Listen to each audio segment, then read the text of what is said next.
Hi friends, welcome to Deepa's kitchen. എല്ലാവരും സുഖമായിരിക്കുന്നു എന്ന് വിശ്വസിക്കുന്നു. ഇന്ന് ഞാൻ കൊണ്ടുവന്നിരിക്കുന്ന ഒരു മുരിങ്ങയ്ക്ക സാമ്പാറാണ്. അപ്പോൾ നമുക്കതൊന്ന് തയ്യാറാക്കി നോക്കിയാലോ. അതിനായി ഞാനിവിടെ ഒരു കുക്കർ എടുത്തിട്ടുണ്ട്. അതിലേക്ക് 5 ടേബിൾ സ്പൂൺ തൊമര കഴുകി വൃത്തിയാക്കിയിട്ടുള്ളതാണ്. അത് നമുക്ക് ചേർത്ത് കൊടുക്കാം. ഫ്രണ്ട്സ്, ഇതുവരെ എൻ്റെ ചാനൽ സബ്സ്ക്രൈബ് ചെയ്യാതെ കാണുന്നതെങ്കിൽ പ്ലീസ് ഒന്ന് സബ്സ്ക്രൈബ് ചെയ്തിട്ട് കാണണേ. അതുപോലെ തന്നെ ഫേസ്ബുക്കിലോ ഇൻസ്റ്റയിലോ കാണുന്നതെങ്കിൽ ഒന്ന് ഫോളോ ചെയ്യാനും മറക്കല്ലേ. ഇതേ വലുപ്പത്തിലുള്ള തക്കാളിയാണ് സ്കിന്നെല്ലാം എടുത്തിട്ടുള്ളത്. ഒരു 8 വെളുത്തുള്ളി അല്ലി, ഒരു പച്ചമുളക്, ഒരു 10-20 ചെറിയ ഉള്ളി, 2 തണ്ട് കറിവേപ്പില, 1 ടേബിൾ സ്പൂൺ വെളിച്ചെണ്ണ, 1/2 ടീസ്പൂൺ മഞ്ഞൾപ്പൊടി, 1/2 ഗ്ലാസ് വെള്ളം കൂടി ഒഴിക്കുകയാണ്. ഇനി ഇതൊന്ന് അടച്ചു വെച്ച് 3 വിസിലടുപ്പിച്ചെടുക്കാം. ഒരു കടായി എടുത്തിട്ടുണ്ട്. അതിലേക്ക് ഞാൻ ചേർത്ത് കൊടുക്കാൻ പോകുന്നത് 3 മുരിങ്ങയ്ക്ക കട്ട് ചെയ്ത് ക്ലീൻ ചെയ്തെടുത്തിട്ടുള്ളതാണ്.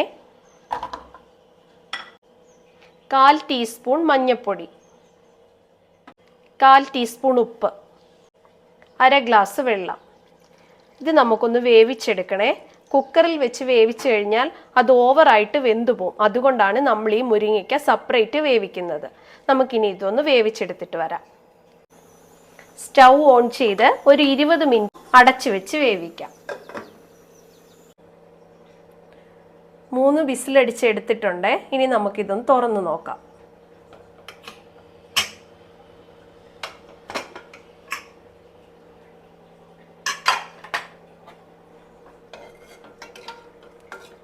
നല്ലതുപോലെ വെന്ത് കിട്ടിയിട്ടുണ്ട്. ഇതാ ഇതേപോലെ നമ്മുടെ തക്കാളി വെന്ത് കിട്ടിയിട്ടുണ്ട്. അതൊന്ന് ഉടച്ചു കൊടുക്കാം.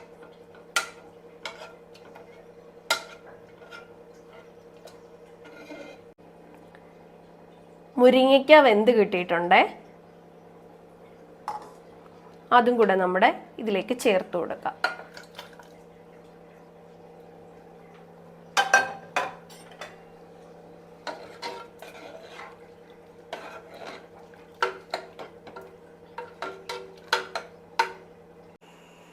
ഒരു കടായി സ്റ്റൗവിൽ വെച്ചിട്ടുണ്ട്. അതിലേക്ക് 2.5 ടീസ്പൂൺ മുളക് പൊടി, 2.5 ടീസ്പൂൺ മല്ലിപ്പൊടി, 1/2 ടീസ്പൂൺ ഉലുവാപ്പൊടി. ഇത് നമുക്കൊന്ന് പച്ചമണം മാറുന്നിടം വരെ വറുത്തെടുക്കാവേ.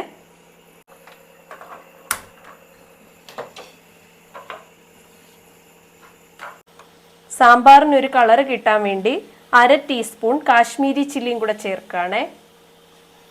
ഇനി എല്ലാം കൂടെ നമുക്കൊന്ന് യോജിപ്പിക്കാം. വറുത്ത പൊടി നമുക്ക് ഇതിലേക്ക് ചേർത്ത് കൊടുക്കാം.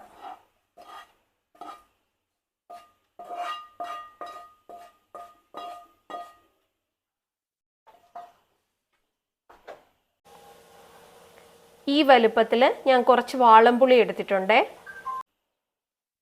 പുളി പിഴിഞ്ഞ വെള്ളമാണ്. അതും കൂടെ മിക്സ് ചെയ്യാം.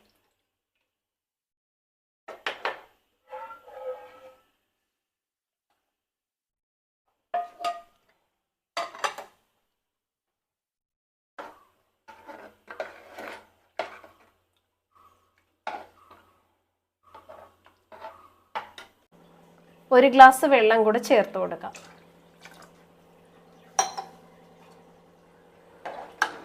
നന്നായിട്ടൊന്ന് മിക്സ് ചെയ്തെടുക്കാം.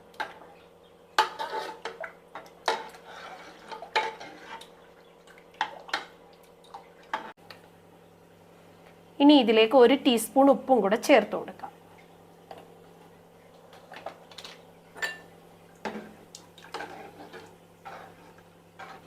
ഇനി ഇതൊന്ന് തിളച്ച് വരട്ടെ.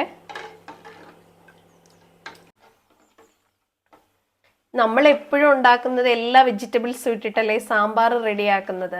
ഇത് വെറും മുരിങ്ങയ്ക്ക മാത്രമാണ്. ഇത് മുരിങ്ങയ്ക്കയുടെ മാത്രം ടേസ്റ്റ് നമുക്ക് കിട്ടുവേ. നല്ല ടേസ്റ്റി ആയിട്ടുള്ളൊരു സാമ്പാറാണ്. സാമ്പാറെല്ലാം നല്ലതുപോലെ തിളച്ച് കിട്ടിയിട്ടുണ്ട്.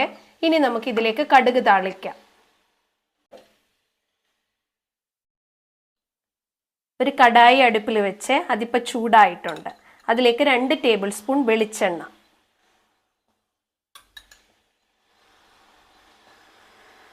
എണ്ണ ചൂടായി വന്നിട്ടുണ്ട്. അതിലേക്ക് 1/2 ടീസ്പൂൺ കടുക്,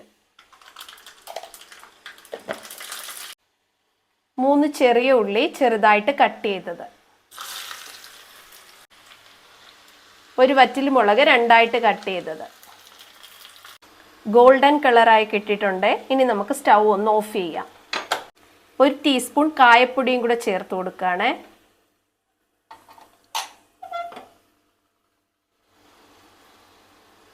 ഇനി ഇത് നമ്മുടെ സാമ്പാറിലേക്ക് ഒഴിച്ചു കൊടുക്കാം. ഒരു തണ്ട് കറിവേപ്പിലയും കൂടി ഇടുവാണ്.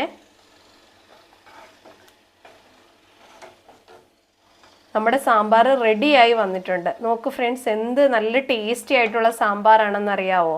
ആ മുരിങ്ങയ്ക്കയുടെ ടേസ്റ്റ് മാത്രം കിട്ടുമ്പോൾ നല്ലതാണെന്നേ കഴിക്കാൻ. എല്ലാവരും മസ്റ്റായിട്ടൊന്ന് ട്രൈ ചെയ്ത് നോക്കണേ. കായത്തിൻ്റെ ആ സാമ്പാറിൻ്റെ ഒക്കെ മണം ഫുള്ള് റൂം മുഴുവൻ നിറഞ്ഞിരിക്കുകയാണ്.